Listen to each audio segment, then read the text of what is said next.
Berlatar di kota San Francisco, Amerika, seorang laki-laki bernama Frank Valera turun dari mobil menuju ke sebuah kedai kopi pinggiran jalan perkotaan.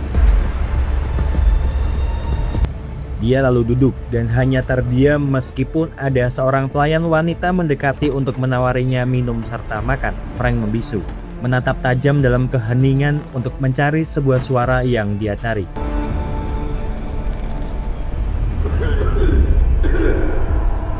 Frank bangkit dari tempat duduknya, menuju ke sumber suara yang berasal dari dapur karena suara tersebut terdengar sangat familiar di telinganya. Frank masuk, mengunci pintu dapur menggunakan sapu, yang kemudian tiba-tiba menghajar koki restoran itu.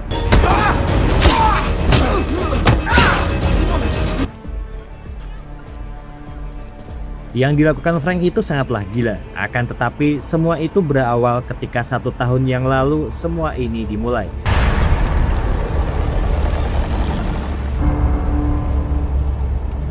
Frank Valera sendiri merupakan seorang pengacara terkenal di sebuah firma hukum yang banyak membela ratusan kasus selama hidupnya. Setiap hari, dia mampu mengeluarkan 80.000 kata, melebihi batas wajar pria maupun wanita normal lainnya. Karena bagi dirinya, kata-kata merupakan senjata untuk membela klien demi uang yang diperoleh. Tetapi dari 80.000 kata yang diucapkannya dalam sehari, hanya 3 kata penting di dalam hidupnya, yakni kata-kata "aku cinta kamu" yang sering dia ucapkan kepada istri beserta dengan anak perempuannya. Frank, you were supposed to be here half an hour ago. Esok harinya, putri Frank, Olivia, akan melakukan pentas seni dengan ditemani ibunya. Susan sempat menelepon suaminya itu untuk segera datang ke tempat ini sebab putri mereka akan segera tampil. Frank lupa kalau hari ini putrinya akan tampil, tapi dia masih saja mengurusi pekerjaan. Sesudah telepon terputus, Frank segera meninggalkan ruangannya dan bergegas pergi untuk menyaksikan putrinya itu. Namun saat akan menuruni lift, Frank tiba-tiba dimintai tolong oleh rekanannya untuk menandatangani beberapa dokumen yang akan dikirim malam ini ke pengadilan. Okay, you gotta sign these two. We gotta ship them out to me. 3 reasons acquittal should have full effect. Olivia, you're next. Olivia pun akhirnya maju ke panggung untuk memberikan penampilan terbaiknya di hadapan para penonton. Dia senang namun sedih karena tidak melihat keberadaan ayahnya di sana. Sementara itu, Frank sendiri sudah dalam perjalanan menuju ke gedung pentas, tetapi dia harus terjebak macet akibat hujan deras yang mengguyur malam itu.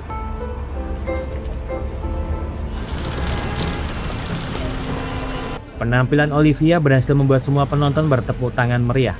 Meskipun raut wajahnya sangat kecewa karena ayahnya tak kunjung datang. Acara pun selesai dan Frank baru saja tiba ketika semuanya sudah berakhir. Frank menelepon istrinya, meninggalkan sebuah pesan permohonan maaf dari dirinya. Dia pun lalu segera pulang dengan membawa sebuah boneka sebagai permintaan maafnya kepada putrinya. Susan mengirim sebuah teks dengan perasaan kesal yang berkata bahwa suaminya itu telah melewatkan makan malam bersama sesudah penampilan Olivia. Tak lupa, Susan juga mengirimkan video penampilan putri mereka berdua yang kemudian diputar oleh Frank dengan rasa bangga.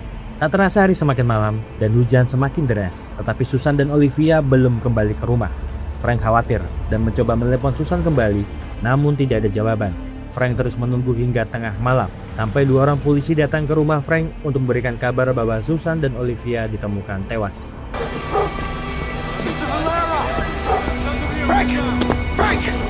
Para polisi yang berjaga langsung menahan Frank agar tak merusak TKP. Frank terpukul melihat Susan dan Olivia tewas dan yang bisa dia lakukan hanyalah berteriak sambil menangis di bawah rintik hujan malam itu.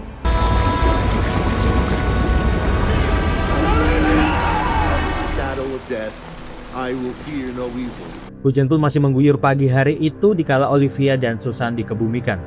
Waktu berlalu, semua orang pergi meninggalkan makam. Ayah Susan sangat terpukul melihat putrinya mati lebih dulu. Dengan rasa kesal dan marah, Jeff meluapkan emosinya sambil berkata sarkas jika mereka tidak akan pernah menghukum pelakunya karena pengacara tamak sepertinya pasti akan melepas tersangka pembunuh putrinya. Jeff heran dengan apa keistimewaan dirinya sehingga dulu putrinya sangat cinta pada dia. Sekarang putrinya sudah mati, cucunya juga. Kau buat hidupmu yang penuh omong kosong jadi tak bermakna.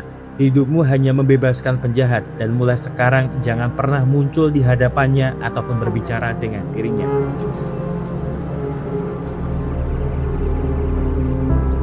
Di rumah, Frank mabuk-mabukan sambil menangis melihat boneka serta gambar-gambar hasil karya putri cantiknya. Frank bernyanyi sendirian sambil memutar video penampilan Olivia di handphonenya. Di kamar, Frank juga terus mengingat kenangan saat istrinya tengah berdandan di meja rias. Dia memandangi wajahnya di cermin, yang lalu tiba-tiba memukul cermin itu hingga pecah. Esok harinya di kantor kepolisian, Frank berbincang dengan Bill untuk bertanya tentang bagaimana perkembangan kasus pembunuhan keluarganya. Bill mengatakan, jika mobil istrimu sudah dibersihkan, tetapi tidak ditemukan satu barang bukti kuat di sana. Hanya benang serat emas yang mereka dapatkan, namun itu tidak kuat untuk dijadikan petunjuk juga. Tempat itu sendiri sebenarnya adalah wilayah yang dikuasai oleh kelompok mafia Rusia, dan yang hilang dari sana hanyalah dompet milik istrinya. Para polisi sedang bekerja keras mengikuti semua petunjuk, dan jika menemukan sesuatu, Bill pasti akan menghubunginya. Tak puas dengan jawaban itu, Frank meminta berkas kasus ini. Namun lagi-lagi Bill meminta Frank untuk tidak ikut campur dalam ranah kepolisian. Frank pun pergi dari ruangan itu dan bertemu dengan Strode yang kemudian mengatakan jika mereka akan sekuat tenaga menemukan pembunuh istri dan juga putrinya. We never give up. Sebelum pulang ke rumah, Frank meminum banyak alkohol yang membuatnya mabuk di sebuah restoran dekat kantor polisi. Frank lalu penasaran melihat banyak pengunjung berdatangan namun pergi menaiki tangga restoran. Frank ikut pergi ke sana, dan ternyata di dalam sana terdapat ruangan besar berisikan sebuah arena pertarungan. Frank yang mabuk larut dalam suasana itu, dan malah menantang seorang laki-laki yang juga sedang menonton pertarungan. Frank dihajar habis-habisan, sampai mulut dan hidungnya mengeluarkan banyak darah.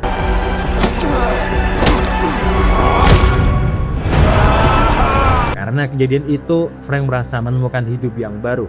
Dia lalu terus datang ke sana, menantang semua orang untuk bertarung di atas ring, namun hasilnya selalu sama. Dia hanya menjadi samsak untuk para petarung-petarung di sana. Hidupnya semakin tidak karuan. Bahkan firma hukum tempatnya bekerja meminta Frank mengambil cuti, mengistirahatkan jiwanya agar dia tersadar jika apa yang dilakukannya itu tidak akan mengembalikan istri dan putrinya yang sudah mati. Frank kembali ke arena pertarungan dan kembali menantang para petarung meskipun dia sudah tahu hasil dari pertarungan itu. Dia terus-menerus dihajar oleh petarung itu hingga seseorang datang untuk menolongnya yang ternyata itu adalah Strode.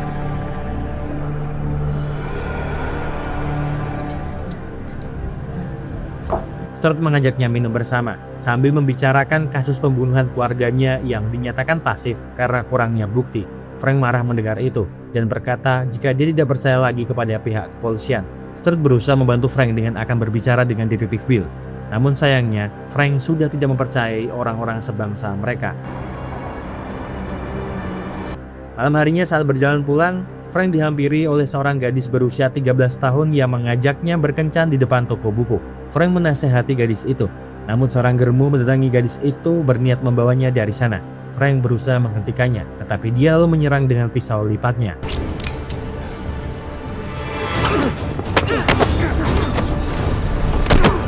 Frank mampu membuat pria itu jatuh tersungkur. Namun ketika kawanannya datang ke sana, Frank teralihkan sehingga pria itu berhasil menancapkan pisau di kaki Frank.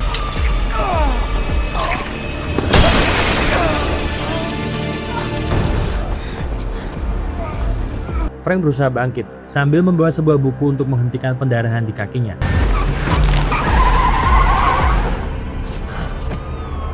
Frank bersembunyi di sebuah gang menghindari patroli polisi. Frank mencoba mengobati sementara lukanya dengan mengikat pahanya dengan sabuk serta buku yang dia bawa. Pandangannya lalu teralihkan ketika buku yang dibawanya itu berisikan sebuah ilmu meditasi dari Marcus Aurelius. Frank menyadari satu hal dan terus memahami satu persatu kalimat yang ada di sana. Sampai dia memutuskan untuk berlatih bela diri demi mencari siapa pembunuh anak istrinya. Dari buku meditasi, Frank menyadari satu hal bahwa indikasi terbaik filosofi seseorang bukan dari apa yang ia katakan, melainkan dari apa yang dirinya lakukan. Frank juga menyadari jika pengukit stoikisme akan bersumpah bisu demi fokus pada tugas tertentu dan dia bersumpah untuk bisu sampai dendam istri dan putrinya terbalaskan. It is why I took my own vow not to be broken until I avenged my wife and daughter's murders. Dalam kesunyian, Frank terakhir kembali menjadi orang yang lebih peka mendengar suara yang berada di sekitarnya. Frank lalu mendatangi lokasi kejadian tempat istri dan anaknya terbunuh, dan terus berjalan menghampiri tempat ditemukannya Susan dan Olivia saat malam pembunuhan itu. Sampai dia menyadari adanya jendela pada sebuah kontainer di sekitar lokasi pembunuhan. Kontainer berjendela itu letaknya ada di atas tumpukan kontainer lain, sehingga Frank harus memanjat pemancar agar dapat masuk ke kontainer itu. Frank lalu masuk ke dalam kontainer dan menyadari kalau kontainer itu menjadi tempat tinggal seseorang karena ada beberapa makanan, minuman, serta beberapa benda yang digunakan orang untuk bertahan hidup. Frank lalu memotret dan tak sengaja menemukan sebuah lubang yang langsung mengarah ke tempat pembunuhan anak istrinya.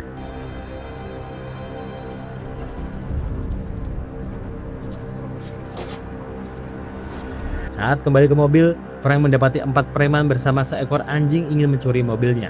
Salah seorang preman melepas tali anjingnya agar dapat menggigit Frank. Namun anjing itu malah takut pada Frank. Sang pemilik marah, yang lalu melepaskan anjingnya karena kesal. Preman itu memaksa Frank menyerahkan kunci mobil serta dompetnya. Frank terdiam mengangguk, namun diam-diam menyiapkan ancang-ancang untuk menyerang mereka.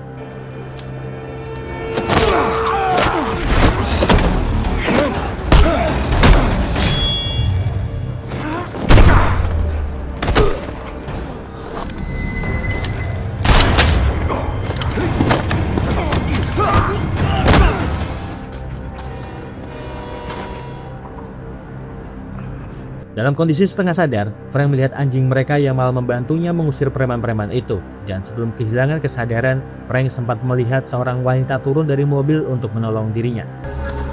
Are you okay? Saat tersadar, Frank berada di atas ranjang dengan baju yang sudah terlepas dari badannya. Dan Frank lalu memakai semua pakaiannya hingga sepatu sampai seorang wanita yang memakai seragam perawat masuk ke dalam kamar. Alma mengatakan jika dia tak sengaja melintas di sana sepulang kerja dari tempat penampungan para tunawisma, dan ketika melihat Frank terbaring pingsan di jalan, dia berinisiatif membawanya pulang ke rumah untuk mengobatinya. Dengan sikap diam dan dinginnya, Frank lalu pergi dari rumah Alma. Di luar rumah, anjing tadi menunggunya dan terus mengikuti Frank sampai ke rumah. Sesampainya di rumah, Frank kembali menelusuri kasus pembunuhan istri dan anaknya. Tiba-tiba pintu rumah diketuk. Dan itu adalah Alma yang berniat mengembalikan dompet miliknya yang tertinggal di rumahnya. Frank kemudian mempersilahkan perawat itu masuk ke rumahnya untuk mengobati lukanya. Meski Frank tidak berbicara, Alma mengetahui bahwa Frank bisa berbicara karena dia sempat mengigau memanggil nama Susan dan Olivia berulang-ulang saat dirinya pingsan. Frank lalu menunjukkan foto anak istrinya yang dibunuh di lokasi dekat dia dikeroyok para preman. Alma turut berduka atas kehilangan itu dan ingin membantu Frank dalam mencari pelaku pembunuhan itu. Frank membawa Alma ke ruang kerja. Alma pun melihat secara seksama lokasi-lokasi yang sudah ditandai Frank dan berkata kalau dia sangat mengenal betul daerah itu karena dia selalu melewatinya saat akan berangkat ataupun pulang bekerja. Sambil memandangi bukti-bukti yang telah dikumpulkan, Frank tak sengaja melihat kalung yang dipakai anjingnya bertuliskan bagian keamanan transportasi. Dia pun menyadari jika anjing pengawal transportasi ini pasti dilatih untuk mengendus aroma terkecil di daerah padat penduduk seahli militer, yang kemudian dicobanya untuk mencari keberadaan dompet Susan yang hilang. Frank dan anjingnya menuju ke lokasi pembunuhan itu sekali lagi.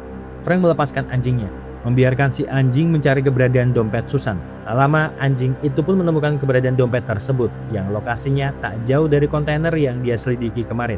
Frank kembali lagi ke kontainer dan meyakini bahwa tunawisma yang tinggal di kontainer itu pasti mengetahui tentang pembunuhan malam itu. Malam harinya, Frank menunggu kedatangan pemilik kontainer itu di dalam mobilnya. Beruntung, Frank berhasil melihat seorang pria yang tengah batuk memanjat tempat kontainer itu. Frank kemudian mengejar, namun tunawisma ini panik dan malah melarikan diri saat tahu ada seseorang yang mengejarnya.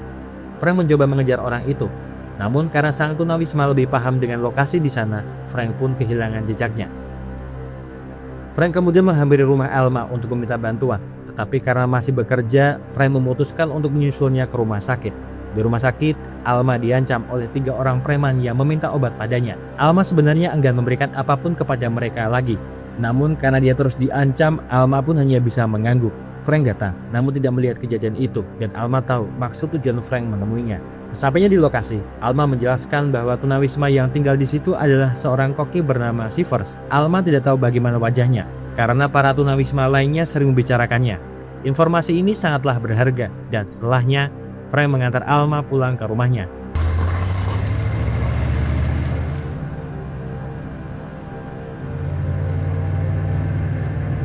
Sesampainya di rumah, ternyata 3 orang preman tadi telah menunggunya di sana. Mereka mengancam Alma agar segera memberikan obat-obatan yang biasa diberikan Alma pada mereka.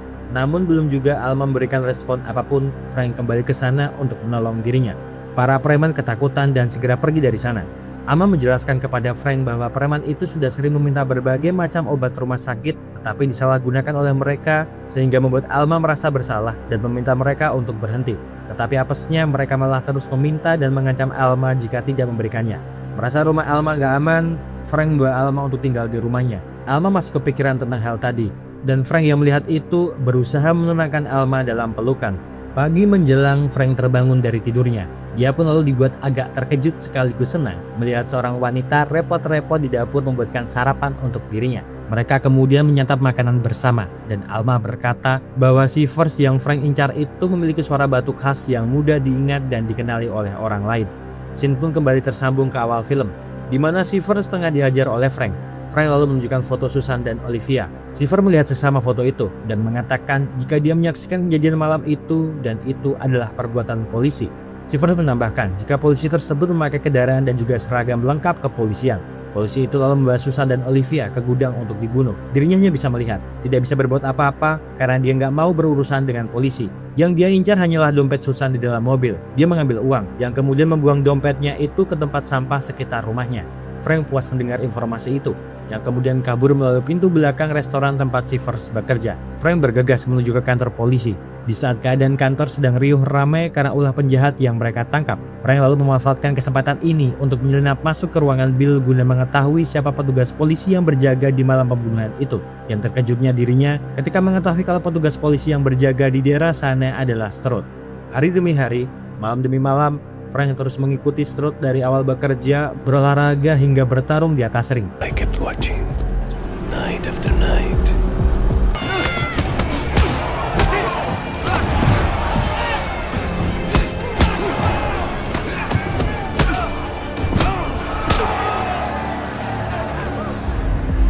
I even alternated between. Frank bahkan rela berganti mobil setiap harinya agar membuat rencananya sempurna tanpa diketahui. Hingga puncaknya, Frank berhasil mengamati Strode menaruh kunci rumahnya di tanaman hias halaman rumah. Saat Strode pergi bekerja, Frank menyelinap masuk ke rumah Strode untuk mencari bukti-bukti pembunuhan itu. Dia menggeledah setiap tempat di dalam rumah itu, hingga akhirnya dia menemukan benang serat emas yang ditemukan di tubuh Susan. Frank lalu menemukan pintu tersembunyi di lemari pakaian Strode. Dan di balik pintu rahasia itu, ada sebuah tas hitam besar berisi pamflet-pamflet Frank berisi potongan koran tentang terbunuhnya Putri Strode. Frank menyadari kalau dia adalah pengacara pembunuh Putri Strode yang berhasil dia bebaskan dari segala tuduhan. Frank tersadar jika semua ini adalah tentang balas dendam. Selain hal itu, Strode juga menyimpan sebuah kamera yang isinya foto-foto Frank dan keluarganya yang sudah lama diamati oleh Strode secara diam-diam. Sewaktu Strode pulang bekerja, dia melihat sebuah foto diselipkan Frank di sebuah mobil dengan tulisan, "Aku memegang milikmu. Jika kau menginginkannya, temui aku di stasiun Kingspan malam ini pukul 11 malam di gudang kosong."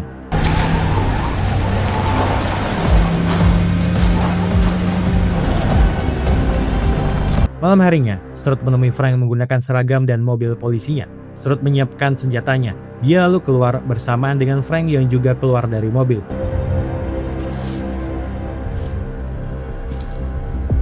Mereka saling bertemu dan saling beradu mata, hingga Strode melepaskan tembakan ke arah Frank, namun Frank berhasil menghindar. Some creep you put back on the streets. Sambil memegangi senjatanya, Strode mengatakan jika beberapa penjahat yang dulu Frank bebaskan adalah orang yang membunuh putrinya. Usianya baru 12 tahun, dan dibunuh oleh pria yang harusnya berada di balik penjara. Istrimu tak mudah menyerah, tetapi putrimu dia menjerit, menangis mencari ayahnya. Berharap ayahnya datang menyelamatkannya, tetapi ayahnya sibuk mengurusi para penjahat yang menjadi kliennya. Tiba-tiba Frank meloncat dan memulai baku hantamnya dengan Strode.